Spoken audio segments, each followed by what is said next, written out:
Hello, Gravitrons. I'm more gravity. Let's play chess.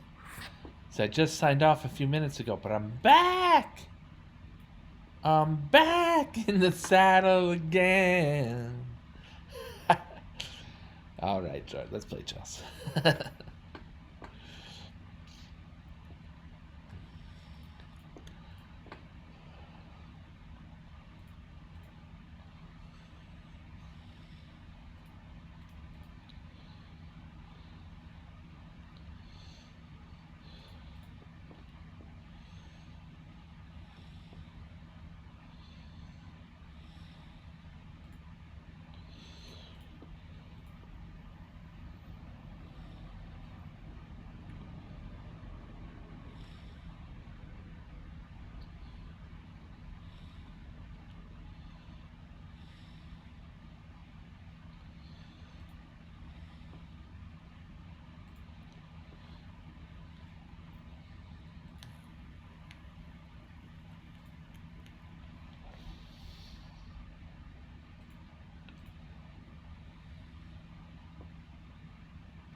So in this session, so far we saw me lose, as it were, two close ones.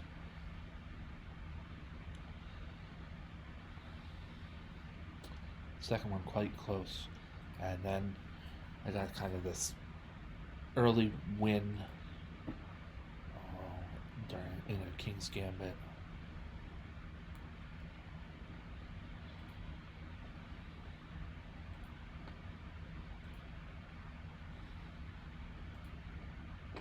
We'll finish this out against the computer on the maximum level. See if Black can close this out.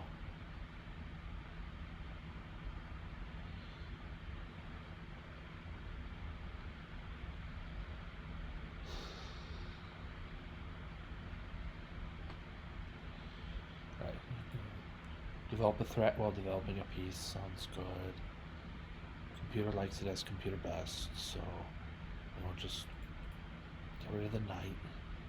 And I'm going to try to create a spot on e4 to swap queens. The computer knows this and blocks.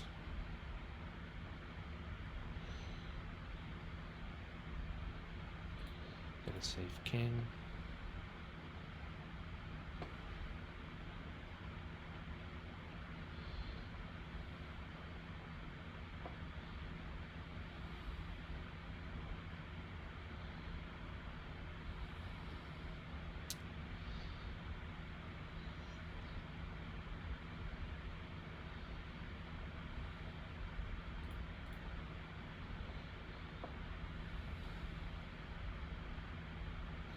Let's go back.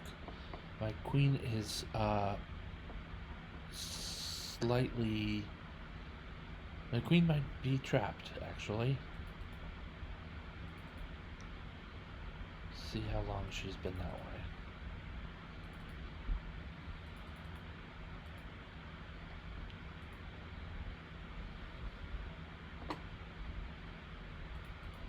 Okay, so here's the position.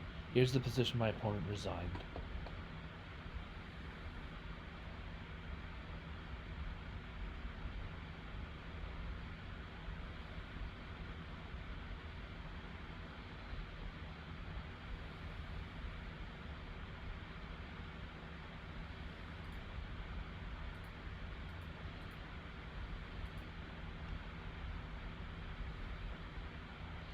So this business on b4 might have been unnecessary. It's a loftier goal.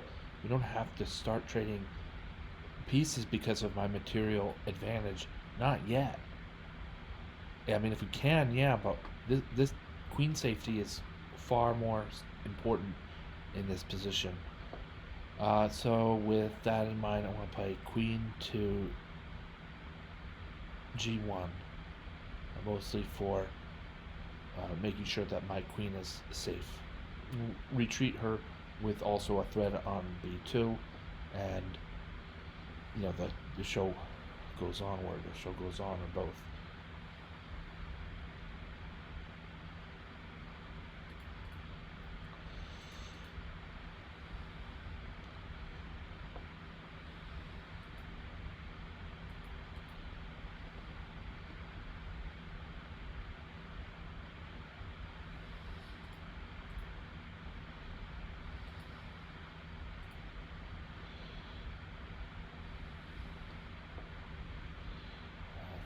Torch is just far too strong, far too powerful for me to prove what would otherwise be a pretty easy win with this mate flying at us.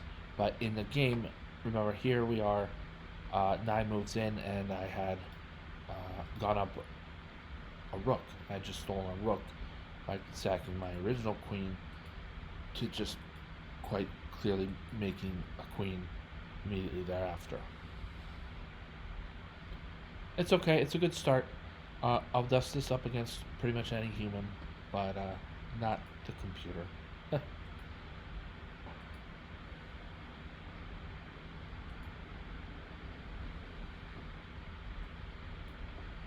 Let's play another game, shall we?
Okay, that's gonna be the last live game for this session.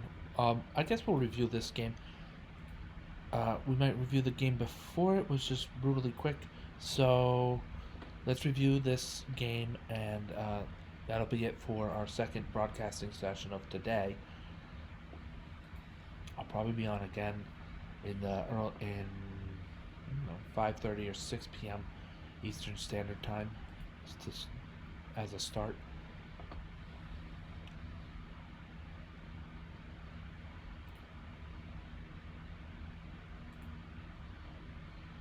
Okay. Accurate. The winning side was accurate. The losing side was close to accurate. So this is, well, let's see what we got here. It's sort of a Caro-Kann opening, and I don't know if E5 is not all that.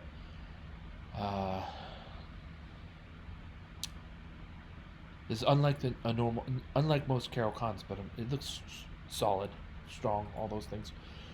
And both sides are just gonna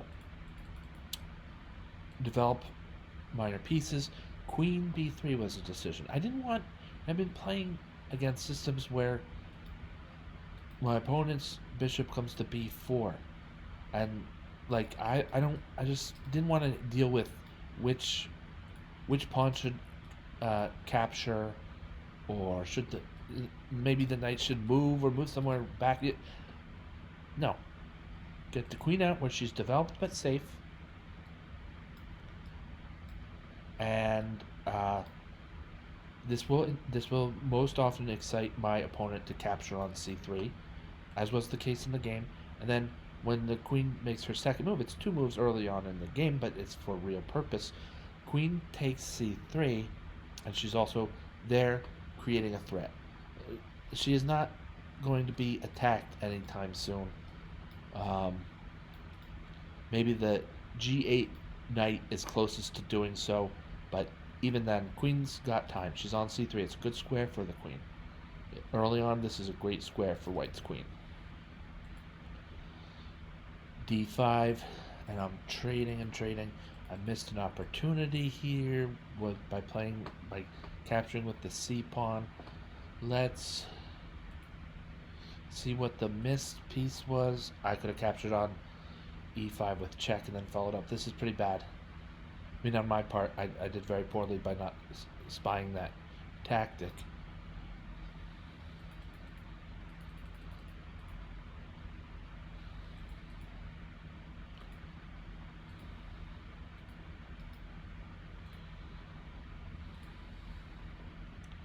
But I did get it on the next move, and now, white is rocking and rolling here. An extra pawn. It's got this pin going. There's this looming threat on g7, not just against the pawn, but that the knight might very well be consumed, or sorry, the rook might very well be consumed in the very next move thereafter.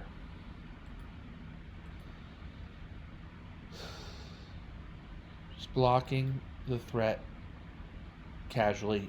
I was cognizant that queen takes g4 here, given the position that black is in. Queen takes g4 is tempting, because my opponent will play this and say there's a good chance he's going to respond to the threat on against his rook, or might play bishop f3 to try to trap me on g2, and then I'll cut back and then capture on g7. But I played bishop e2 knowing that, so if my opponent did come to g2, I would just capture his queen before any other fireworks begin. Opponent playing on with a lot of heart with this potentially mating attack, pinning a bishop on e2, and now with 2 pieces, meaning the bishop and the queen, bearing down on e2. It's some sort of threat, and that's what you do when if you're gonna, he's going to lose this rook, and he's already down 2 pawns. He or they are going to lose this rook, and he or they are already down 2 pawns. So if I do something silly too, like knight to f3, then it's checkmate right away. So white has to be careful. I played the move of capturing the rook for sure. pawn to f5 is sneaky, tricky. Because with the pawn just sitting there, I'm thinking, well, I'm just going to roll from here. Queen takes g8, check. I've even got a knight on top of things. Well, not anymore because queen takes g8, and the bishop is now not hitting against his own pawn, but the pawn has moved, so the bishop is now protecting the knight at g8. So that's a good tricky move when you're down a lot of material, but there's still a lot of play left in the position. Find the play and play it in the position.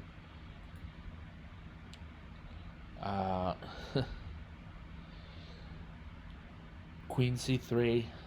We're going to pick apart the fact that I can't just let this pawn travel all the way down the board while there's this stale but looming mate threat on e2 here. So we're going to find a way to maybe block the queen in front of her king, or some other way to diffuse this situation.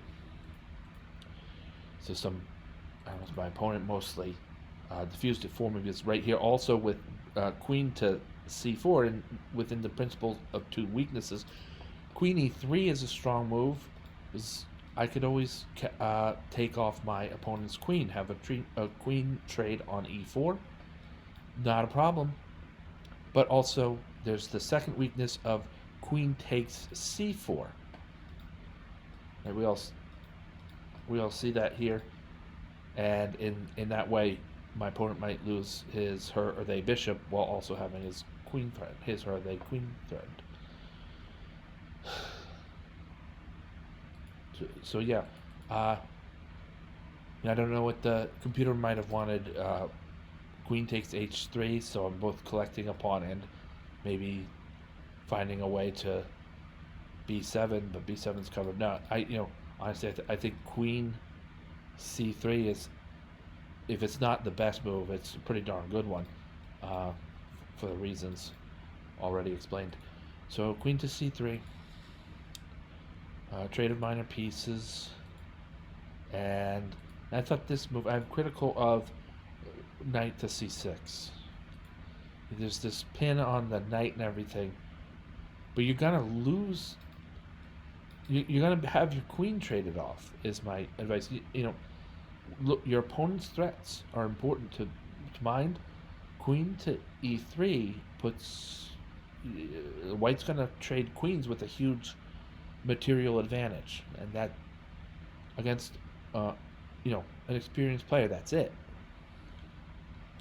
So instead of knight to c6, you want to maybe just go somewhere that's like a little bit sneaky, but also breaks up this forced trade of queens. The trade of queens is worse than queen e3 check. The king just either blocks with the knight or rolls to one side or the other, whatever it is. I kind of like queen g4, hitting at the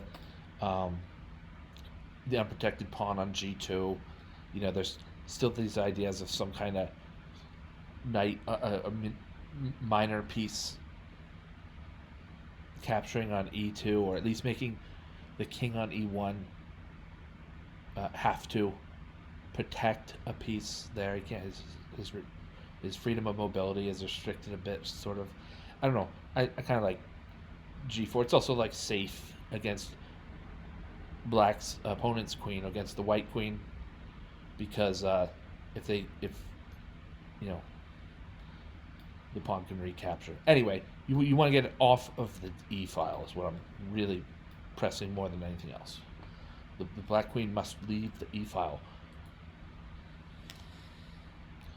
But knight c6 was played, and as we saw in the game, I even added a little bit of panache and added a little bit of panache and delay to the queen trade, and this is probably just about it for the game. My opponent, again, another one of these like tricky moves that I kind of like, seeing as how my opponent's down so much material. Knight to c2, the reflex action, what you do immediately, maybe rook to b1 or rook to a2, and then there's the knight deep in white's territory you can undermine, e3 perhaps. But the more obvious, my opponent moved knight to c2. The knight is on pre. Sometimes when we're thinking of threats and counter threats, we miss. Oh yeah, that piece is just hanging there on pre, hanging there free to be captured. So that's what I did, and that ended the game. It was a good game.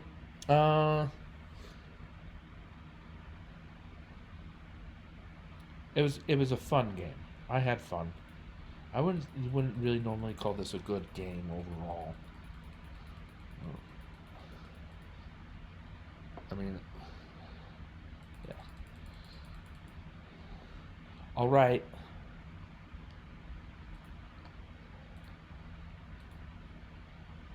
All right. So I have 3 wins in for today. That's good. Uh,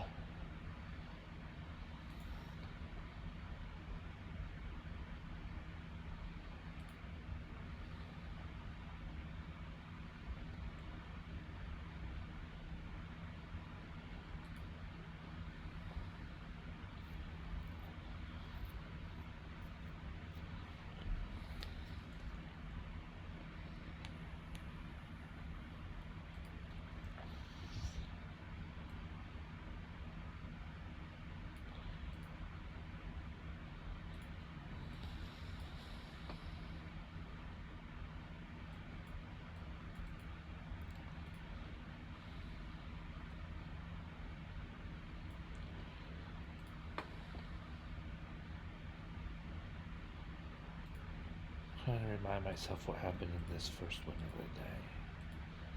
It's a lengthy game.